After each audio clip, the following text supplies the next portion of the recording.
Hey everybody, in today's video, I'm going to show you how to create your own RAG-powered AI agent inside of n8n.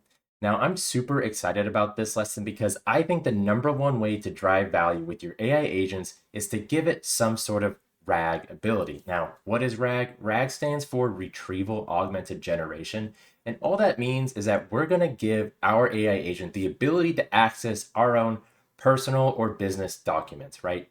And this means we're going to take our AI agent from just like a slightly souped up chat GPT into something that can actually act like a member of our team. By giving it access to whatever docs we want, we can now leverage the power of AI agents on something beyond just the basic training data it already comes with. This means we can feed it stuff like sales reports, meeting notes, whatever you can think of, and actually use AI to generate some insights on those that we otherwise wouldn't. And so I'm going to show you how to build a pipeline that allows us to just dump documents into Google Drive and have it go into a vector database.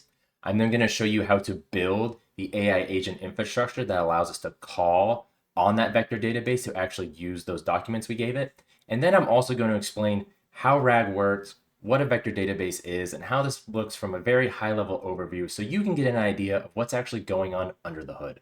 And so we're going to start here, and that's going to be an explanation of what is RAG, what are vector databases, and how this all works. So what is RAG?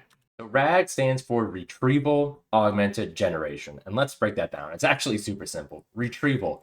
That means it's actually going to retrieve some information for us, right? That's going to be the information we stored inside a vector database. In this case, let's pretend it's meeting notes. So it goes in and it retrieves that information. Next, augmented. It augments its original answer with the information it's now gathered from the database. And then lastly, generation. It generates a response for us, right? Retrieval Augmented Generation. Go grab the information that I gave you, augment your response based on that information, and then actually generate that response for me. That's all it is. Really, really simple. But where's it getting all that information, and how do we actually give it that information in the first place? Well, let's talk about that. Now, the information is going to be residing in what we call a vector database, and that can come in a couple different forms. There's a bunch of third-party tools out there that allow us to use vector databases essentially for free. Two of the most popular ones you'll see inside the kind of n8n space are Supabase and Pinecone. So what is a vector database? How does it differ from a normal database, and why do we care? So let's first talk about the differences between a vector database and a normal database and why you always see people talking about the vector type in this LLM AI agent discussion. Now, vector databases can actually be pretty complicated, and this could be its own video. But I think a good way to illustrate the differences is like with a simple analogy, right? Imagine you're in a library, okay? And every single document that you've pushed to your AI agent is a different book. And inside this library, there are two librarians. The first librarian is the normal database, and the second librarian is the vector database. So let's say I go and I talk with the first librarian, right? Our standard database, and I'm trying to find some information inside of Moby Dick, right? That's the document I want to find, and I need information about it. Well, in order for the librarian to find that particular document and the information inside it, right, Moby Dick, I have to tell librarian number one of two things. Either the exact name of the document, right, the title of the book, or I need to tell them the author, right? I need a book by Herman Melville, and then we'll kind of break it down from there, right? I need some sort of very specific information about that document for the original type of database to actually go and find it. Okay. If I just went to that librarian and was like, hey, I'm looking for a book about a giant white whale and a crazy dude, it's gonna be like, I have no idea what you're talking about, right? I can't find that. You gotta tell me something. I need more information. On the other hand, I go to librarian number two, which is the vector database, and I said, hey, find me the book about the crazy dude and the white whale. It's gonna be like, oh, hey, I got you. That's Moby Dick. That's Moby Dick, Herman Melville. Here you go. What information do you want to know about it? That, in a nutshell, is the difference between the two, right? Vector databases, essentially, the term that's often used is semantic embedding, right? It's almost taking the concept of the information and storing it in a place that it can find later versus a normal database, right? Very rigid. Here's the specific information, and your query better fall somewhere within these lines. So how does a vector database actually do that? Well, remember a vector is like an XY axis, right? Think of like plotting stuff on a graph inside a math class, right? That's a two-dimensional vector, and every point has like numbers associated, right?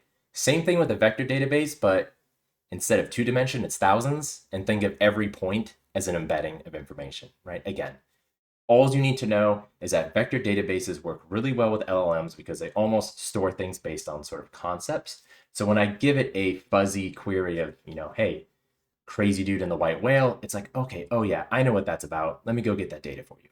And if you understand that concept and that difference between the two, that's good enough.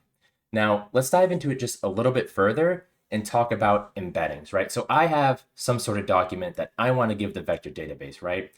But let's imagine this document is actually 1,000-page behemoth. It's a giant PDF, but it's super important to my business, and I want this AI agent to be able to reference the information inside of there. Like we talked about before, when we put information into a vector database, it becomes an embedding, right? Some sort of point inside that very large multi-dimension vector. But if you have a very large, document, in this case, 1,000-page PDF, is it going to store all 1,000 pages as a single embedding? No. What it's going to do is it's going to chunk it up. And so every 500 to 1,000 tokens you decide, it's going to chunk up that document into different embeddings. So 1,000-page PDF would instead become thousands of embeddings. So what are tokens? Well, think of every single word as a token, right? An individual word is roughly a single token. And so it chunks it up for two reasons. Reason number one is context window. Now, remember, every single AI has a limited context window. It's usually hundreds of thousands of tokens. Some are even larger, like Gemini is 1 million tokens. But that means it can only deal with so much information, so many tokens, every single request, right? So if I gave it a PDF of millions of tokens, it just wouldn't work. It would seize up. And so by chunking it up, right, by taking this document and breaking it down to a bunch of different pieces, it can then send the individual pieces that matter back up to this AI agent, which then can, retrieve the information, augment it, and generate it for you, our user over here, right? So that's reason number one, is the context window. Reason number two is speed, right? If I can dive here into this database and grab the specific part of that giant PDF I need and then give it to the user, well, I can do that much faster than going through the entire document all at once every single time. So speed and context window are why it chunks it. But that comes at a cost, right? Because imagine if I had, let's say, a giant Excel file, right? Thousands of rows, thousands of columns, and I'm asking information about, like, imagine with sales, I'm asking information like, hey, what was our highest grossing month, and who was the salesperson that did it, and which product was selling the most, right? If I'm just taking a small chunk of that document, am I really going to be getting the full context I need to answer that question? The answer is probably not. And so that's one of the limitations of vector databases and chunking in general, is certain documents you do kind of need full context, particularly those large Excel files, right? And so that's one limitation of RAG. Well, how do we fix that? Well, there's some workarounds. If you look at something right here, this is one possible way to do it. We have actually SQL functionality built into here. And so the author of this essentially RAG system is Skool. He has really good stuff on YouTube as well. Definitely check him out. And so I took his base, messed with it a little bit, added some, functionalities and played with some system prompts. But long and short of it is what he was able to do is he added SQL functionality. What does that mean? That means he's essentially able to query the entire Excel document all at once and get around it. So that's one workaround. In reality, the other workaround is kind of just avoiding those particular documents, right? Do you always need those giant Excel documents? Are there better ways to attack that? Those are some of the limitations of RAG. But big picture, hey, that's how RAG works. That's how vector databases work. And then for you as the user, what does this all mean? This means you have documents that we are going to put into a Google Drive, which then get automatically sent to Supabase or Pinecone or our, vector database of choice. And then we add tools to the AI agent. And you'll see that right here, right? We have this Pinecone vector tool. So when I ask it questions about, say, meeting notes, it knows, hey, I have a vector database that has a bunch of meeting notes. Let me go take a look in it. Let me go query it. And then let me bring that information back to you, the user. So hopefully that kind of demystified what RAG is, how vector databases work, and where you, the user, fall into all of it. So now let's actually jump into n8n and let's actually build all this out from scratch so you can start using it yourself. Okay, so first things first, I want you to go to Google Drive and I want you to create a new folder and just call it whatever. In this case, I called mine RAG demo. This is where we're eventually going to put in the documents that we want to go into our RAG system that the AI agent references. Second thing we're going to do is we're going to use Pinecone. So just go to pinecone.io and create an account. And for this demo, it's totally free. And so once you're inside here, you're going to go to create index. You can name it whatever you want. I'm just going to call mine demo. For configuration, you're going to go to text embedding 3 small. We're going to do serverless. We'll do AWS, and then we'll just do US East 1. And then we'll do create index. And once you're here, go to API keys, go to create API key, and call this one whatever you want. I'll just call mine demo.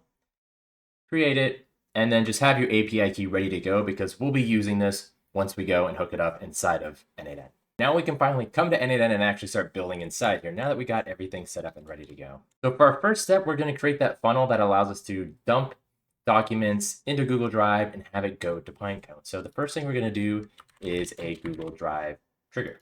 We're going to do on changes involving a specific folder. And for this folder, we're going to do rag demo.